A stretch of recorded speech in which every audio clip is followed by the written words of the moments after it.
The houses we're going to see tonight are some of the most beautiful architecturally as well as being maintained. All of the buildings that we're going to look at tonight really are just beautiful buildings, and it's kind of going to be a treat to see them again for myself and for you if you've seen them before or if you've seen them for the first time. This is really one of the nice tours. So what we're going to do, we're going to start with the Tabor house, which is on this side of the street. We'll go down there first and talk about that house. It's in the shade, so let's just make our way down there right now.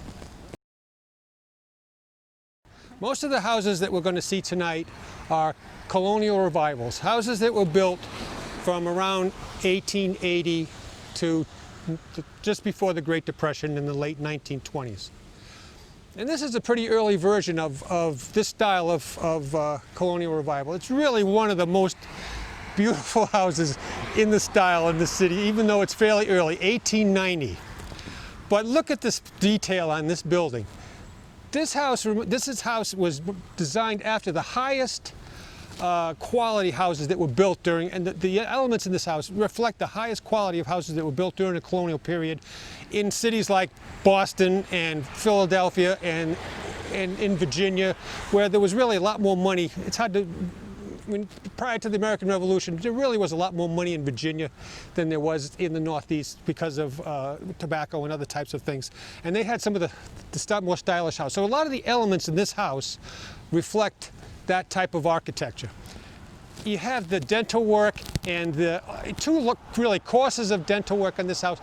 The gambrel style really isn't like a shingle style gambrel. It's more of a colonial, Georgian style gambrel. We're going to see lots of gambrels tonight. I'm going to talk about that in regards to the shingle style. But this type of gambrel is really a Georgian style. It was typical of houses of the Georgian period. This would be prior to the high style houses prior to the American Revolution. When I see this house, it doesn't look like the Longfellow house in Cambridge, which is one of the great colonial revival houses in New England. Beautiful house, has the pilasters and the columns and so forth. It's bigger than this building.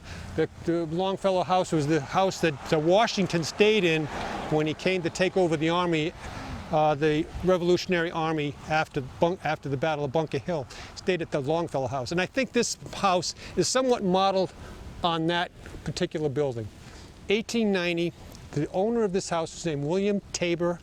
He was a millman. He ended up being the treasurer of the Whitman Mill, which is the subject of next month's tour. We're going to go out to the Whitman Mills next month, and see them. And he was the person who lived in this house, whose name was William C. Tabor, was the treasurer at the Whitman Mill.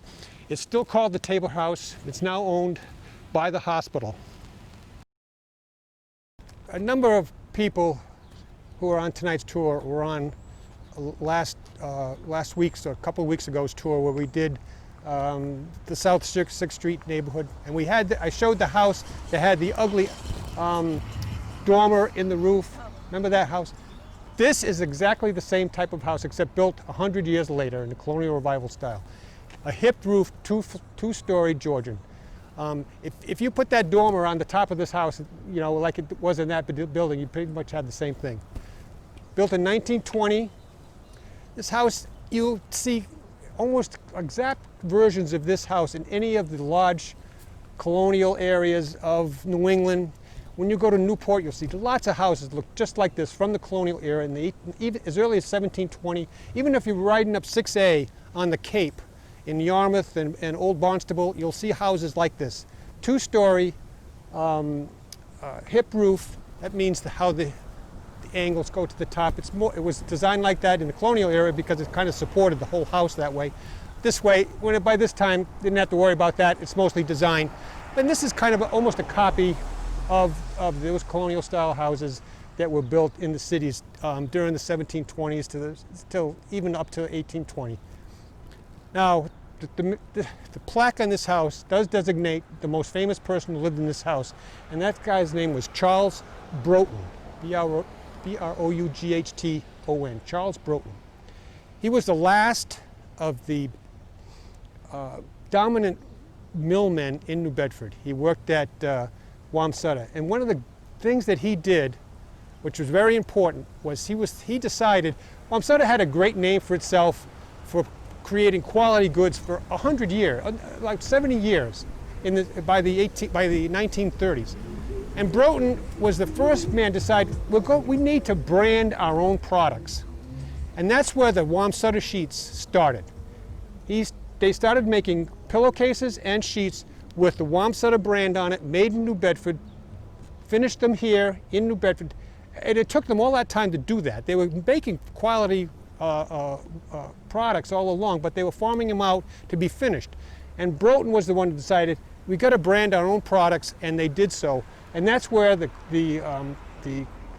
Wamsutta got its name, for high quality sheets and pillowcases.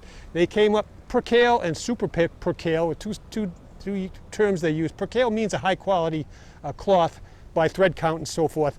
And they adopted those terms to identify their products as of the highest quality. And even today, I'm not sure where Wamsutta sheets are made today, but they're still one of the highest quality thread count sheets you can make. And we can credit Broughton for starting that here in New Bedford. I think it was in the late 20s and through the 1940s. He was really the man running Wamsutta at the time. He was born actually in the late 1870s and died in 1969. For this house, it's all about the architecture. I don't know anything about the people who own this house. Built in 1908. This is a bungalow style. The bungalow style in New Bedford comes in 3 sizes: small, medium, and large. And this is the large size. This house has 4,700 square feet of living space. It is absolutely, and really from the street, it's always been a beautiful house. You can see the bungalows, the term bungalow, actually I ran into the term bungalow by accident when I was doing research on another style of architecture, the stick style. It was identified it was used for the first time in American architecture in the 1880s in a magazine called the American Architect and Building News. And it was used to describe a house that had 1.5 stories with a large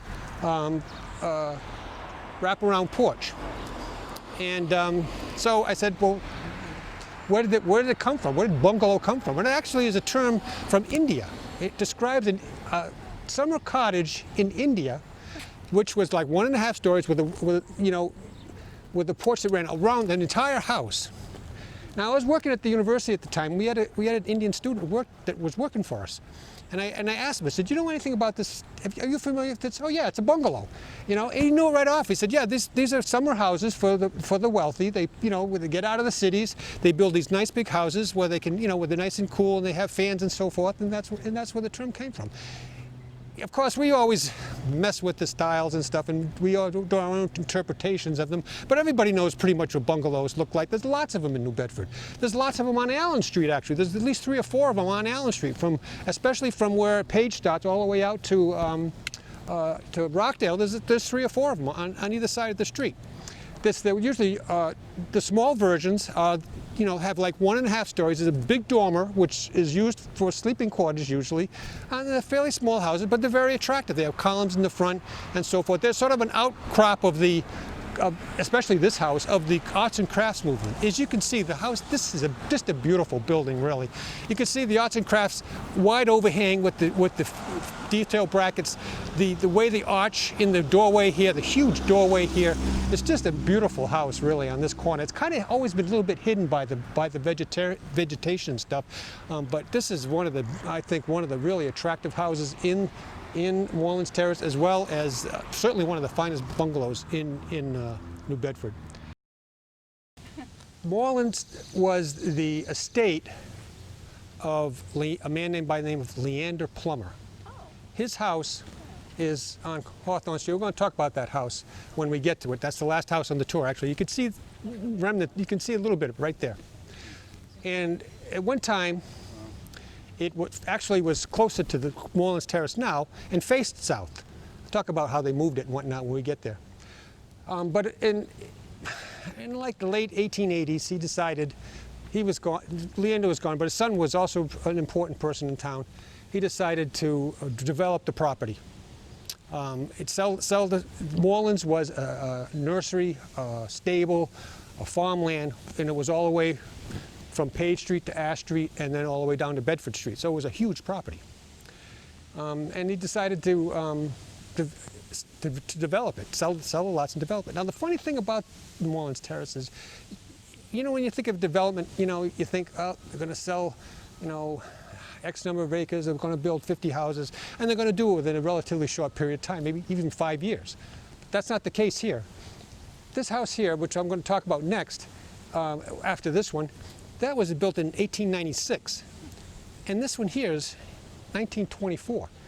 That's 30 years from start to finish, you know, and that's a long time for a site to be redeveloped. Really, it's kind of unusual. I don't know the history, but I don't know that much about the history, but it's kind of odd that you would have such a big range of houses in the same development. So anyway, that's how this came to be.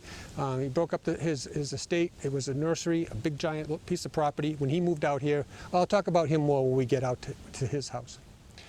Now this house here, kind of a cool house. It has this interesting feature here. These two,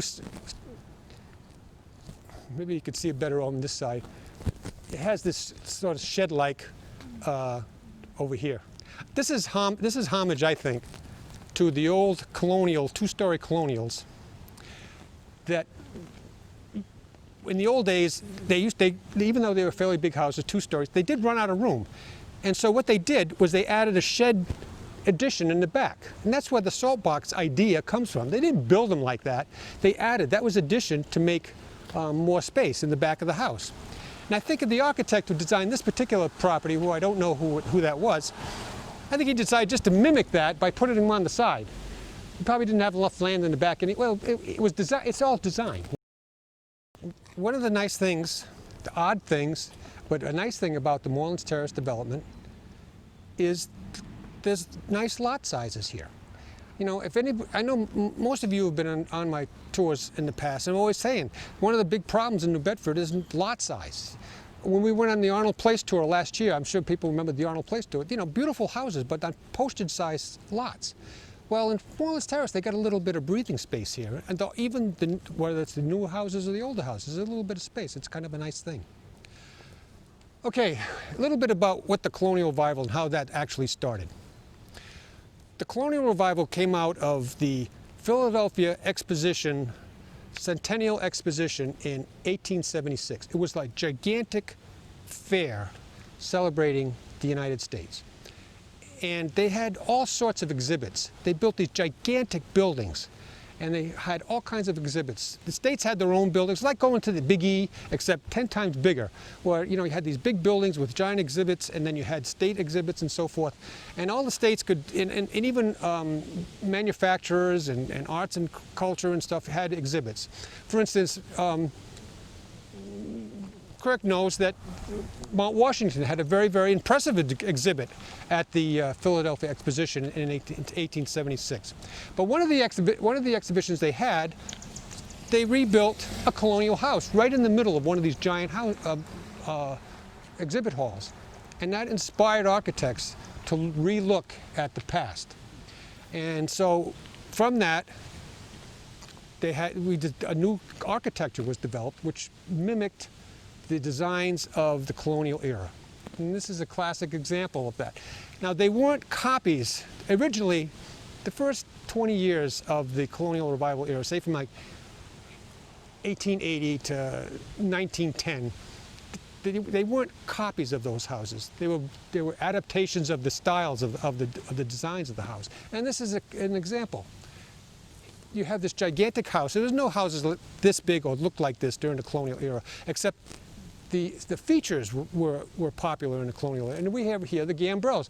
Remember what I talked, if you went to the Howland Mill tour last year, I talked about the intersecting gambrel. This is a giant version of the intersecting gambrel house that's at the, you know, that's similar to the ones at the Howland Mill Village. It's a big giant version. This is a house that's designed by Nat Smith, who was a very famous New Bedford architect. This is from 1896. And again, he took elements of the colonial period and made them into a house that was quite different from anything that was built at that time, but still quite attractive and beautiful. This really is kind of a shingle style, although, yeah, it's shingle still. It is shingle still. But this is a massive house, as you can see, and even there's no way that a house would have been built on this side. But look at Smith was great. When you look at Nat Smith's house, you can always tell it's his by he did a lot of work with the windows. You can see the windows on the second floor, and the three-part window, and also the windows in the doorway here, the leaded glass windows. Beautiful building. That's 1896. The house, this house here, the Frederick Stetson house, probably one of the grandest, it's probably I would say it was probably the grandest of the mansions that's still owned by a family, it's actually one man. Single, it's still in the hands of private property. It's a magnificent house. Look at the detailing on this house.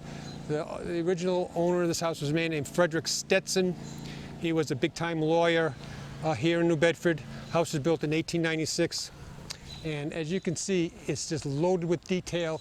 It has its original slate roof, just oversized everything, but beautifully designed, everything in proportion. Great dormers, great porches.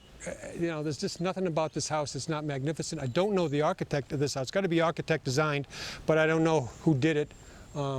Spectacular house. The house behind us, for those who went on last year's Howland Mill tour, that house is William D. Howland's house. That's the house he was living in when he died in 1897. The house behind us at this corner is the quintessential Victorian house. When I do the Victorian walking tours, I always want to show this house because it's so great as a Victorian. There's nothing like it.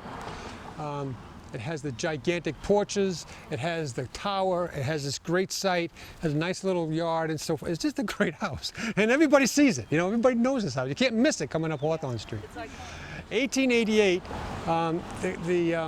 the Queen Anne style was one of the most popular styles. Lots of houses built in this style. Not as many in New Bedford as some of the other big cities in the Northeast, but nonetheless we have our share. But this one is sort of the granddaddy, in my opinion, of the Queen Anne's in New Bedford. The great wraparound porch, tower, the three parts of siding. You got the clapboards, the shingles, shaped shingles. You got the nice turn post. Originally, I'm sure that the spindles on the fretwork on top, as well as on the banister at the bottom, were probably turned as well in their day. They've probably been replaced because the time and so forth, but they were probably turned as well. Just a great house. The nice paint job as well, pretty authentic paint job to go with it. There's a lot of Victorians in New Bedford that aren't painted properly, really, but this one is. It's a nice job, and I always want to show this house. Has a nice chimney as well with the chimney pots on top. That's a nice added expense to put chimney pots on their roof because it's extra work. To find those, it's expensive, and they've got a nice setup here on this house. 48 Maple is a house that has changed hands a lot over the years, and everybody who takes it over does a beautiful job of maintaining it. It's a beautiful house. This is what's called an American Foursquare. The Foursquare is another of the houses that sort of come out of the arts and crafts tradition, like the Bungalow. There's a lot of Foursquares in New Bedford. It's sort of the perfect house for lots of neighborhoods because this one here has ornamentation on lots of sides of the house, especially on the Ash Street side because it's showing, and there's a lot of detail on this house. But lots of Foursquares, it's set in fairly small lots, and also all the ornamentation is put in the front, which makes sense. They all have a dormer in the front, in the roof. They usually have nice columns. So all the appealing parts of the house are the parts you see, which is a nice way. They're fairly big. The Foursquare comes from, they're not all like this, but basically four rooms on each floor. 2 floors, 4 rooms. I lived in a Foursquare in Rhode Island for a while. It had 4 bedrooms upstairs and 4. It had been modified a little bit, but basically that was the style. And this is a beautiful example of it, actually. Again, you can see it still has its original slate roof. It has beautiful windows. It has nice big giant columns here, beautiful porch. It's pretty outsized building. 1908, pretty early actually for this Foursquare style in New Bedford. Lots of the Foursquare styles are after that. But again, this is a style, but you can see the big stonework on the, again, arts and crafts style, kind of a little bit going back to basics. That's what basically the arts and crafts was. When you think of arts and crafts like Mission Furniture and the Stickleys and so forth. Anyway, I wanted to show this house because it's the Foursquares, a lot of them, not too many bigger than this, but most of them aren't that much smaller than this either. This is a mid-century modern, 1954. Now this size isn't as, it's a big house, it wraps around, but the front of this house is very, very impressive. This is a beautiful house. There's not too many mid-century moderns in New Bedford. Matter of fact, one of the other nice ones is owned by the president of the Preservation Society. Mark Fuller has a nice mid-century modern house in the North End. There are not a lot of them, but this is a beauty. Wait till you go around the front and you can see the wide overhanging eaves. This probably has, I haven't been in this house, probably has a sunken living room. It has probably birch finishes on the inside. Very unusual. This is the Leander Plummer house. He was the proprietor of the estate. The Morelands, he named it Morelands. His estate was named Morelands, and all that land that we walked around, that was his estate. He moved out here in the 1850s, built a very large house in the Italianate style, which was popular at the time in New Bedford. It's one of the few Italianates that doesn't have a cupola. And I looked long and hard to see if there was a cupola on this house at one time. And they took it off, but this is one of the few Italianates in New Bedford that never had a cupola. And it also was a lot bigger than it is now at one time. This house was a little bit south of here, and it faced south. And when they sold the site, they wanted to reorient the house so that it faced Hawthorn Street. Now I saw a picture, a photograph. I think it probably was on, I can't find it again, but I think it was probably on the Whaling Museum site on Flickr, which they think they use Flickr to store all their photographs.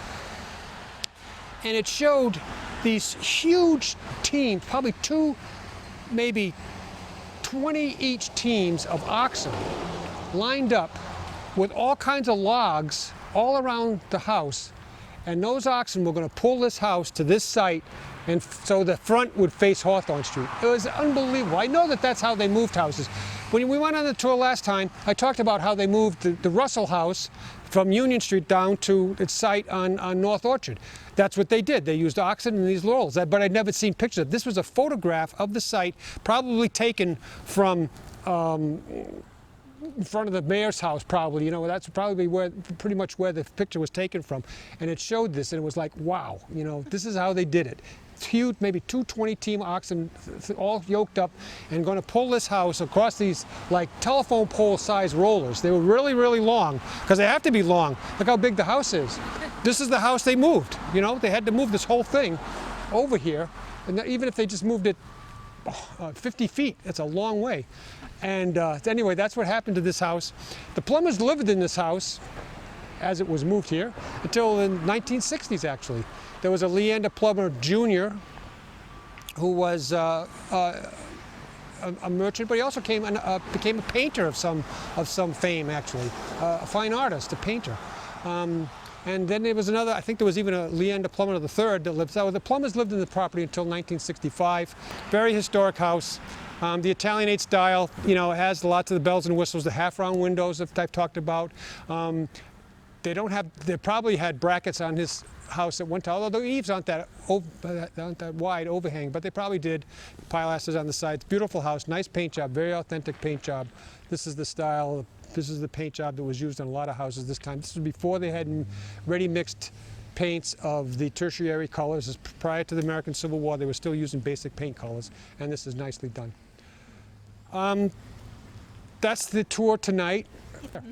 Thanks a lot. Thank you.